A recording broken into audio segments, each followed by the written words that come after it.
Hello and welcome to my channel. Today I want to talk about the film The Power of the Dog. This film is all about subtle details. You need to give this film all your attention in order to be able to fully appreciate this psychological thriller. Rewatching this film a second time in order to understand is a common theme, as a lot of the key points in this film are illustrated very subtly. We could conclude that maybe the film is too subtle. However, such a conclusion may say more about us than it does of the film. Before we analyze the film, we need to understand the title. The phrase "power of the dog" is referenced in the Old Testament of the Bible, in which dogs are creatures who prey on the weak and vulnerable. We can see that the title is a direct reference to the nature of Benedict Cumberbatch's character, Phil Burbank, who preys on Peter and his mum, who he sees as weak and vulnerable. And this is who I want to analyze first, Phil. Phil is a complex character. His arrogance comes from his success, as he is very good at what he does, and he is well respected by the people around him. However, the reason behind his bullying of Peter and his mum may be a bit more complicated to unravel. Phil picks on Peter because he sees himself in Peter, but more specifically, he sees a side of him that he has grown to hate and suppress because of his cynical view of the world. Peter reminds him of what he used to be, and he thinks Peter is naive to think the world will accept him for who he is. This other side of Phil and its resemblance to Peter is hinted at when we learn that Phil is very well educated, but also when we learn about Phil's sexuality, after which we begin to question Phil's whole character. Although Phil keeps his sexuality a secret, his character is not defined by his desire to do so, and Phil is being his true self throughout the film. And Phil's true self is someone who desperately misses the past and doesn't want to move on. Phil's biggest hope that he can bring back the old days is his brother George. Phil is used to being in charge and used to his brother following his lead. He thinks his brother is just like him, and he thinks he knows him very well, and this is shown in his condescending attitude towards George. The reality, however, is that Phil and George are two completely different people, and Phil doesn't know George very well at all, and this has created a deep feeling of loneliness in George, something he expresses to Rose. George pities Phil for being stuck in the past, and Phil's obliviousness to how distant to him George feels angers him. However, George is someone who has trouble expressing his feelings, and he never says this explicitly to Phil. Phil's frustration turns to anger, and he aims this anger at Rose, who he blames for what he thinks is a change in attitude in George. Whether Phil has a conscious plan to break up George and Rose is unlikely. It seems that in her vulnerability and weakness, she becomes an easy target for Phil to vent his anger on, and Phil manages to get to her very easily and with damaging effect. After Peter comes to stay at the ranch and Phil takes a liking to him, his tormenting of Rose stops. However, she thinks that Phil is just playing more mind games by being nice to Peter, and her condition continues to worsen. The scene where Phil chases Peter out of his secret lair is a visual representation as to what has been going on in Phil's head up until that point in the film. The lair represents the vulnerable and emotional side of Phil's psyche, which has been infiltrated by Peter.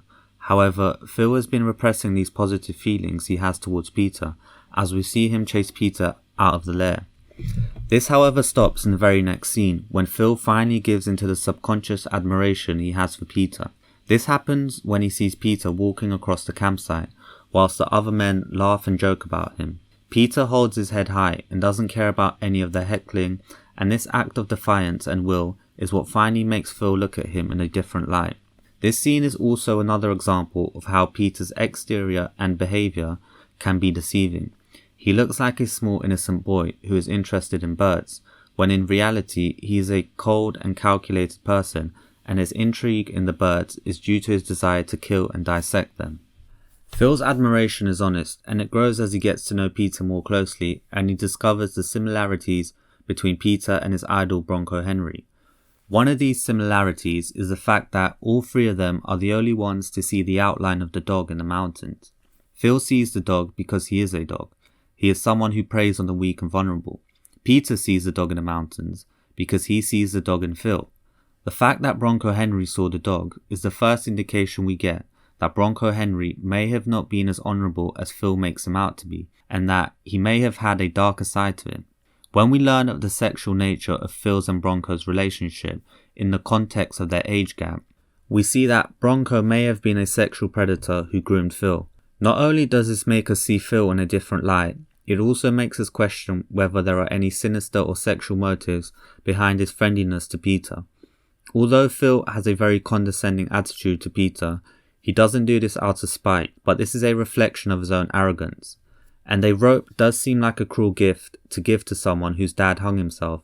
However, this is not an evil mind game that Phil is trying to play, as his decision to make and give the rope to Peter as a present was inspired by Bronco Henry and was made before he knew of the nature of Peter's father's death. Phil's admiration for Peter was real, and it was born out of the similarities he saw between himself, Henry Bronco, and Peter, and having someone to mentor seemed to have filled a hole in Phil.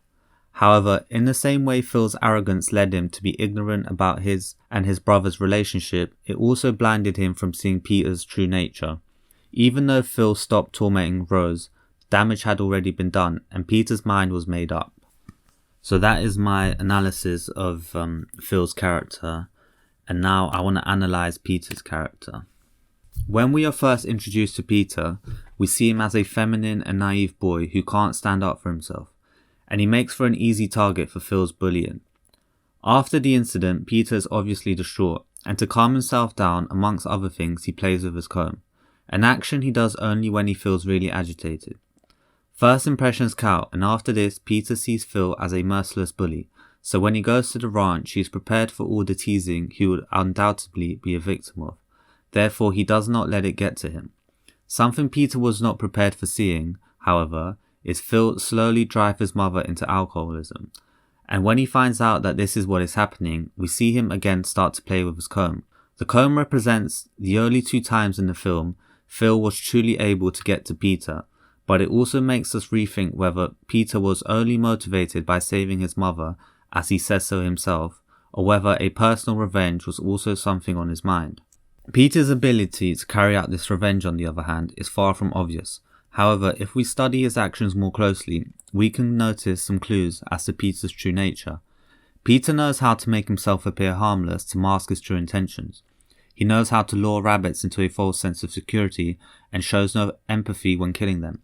Peter reveals his true nature in this way when he and Phil are trying to catch the rabbit hiding underneath a pile of wood.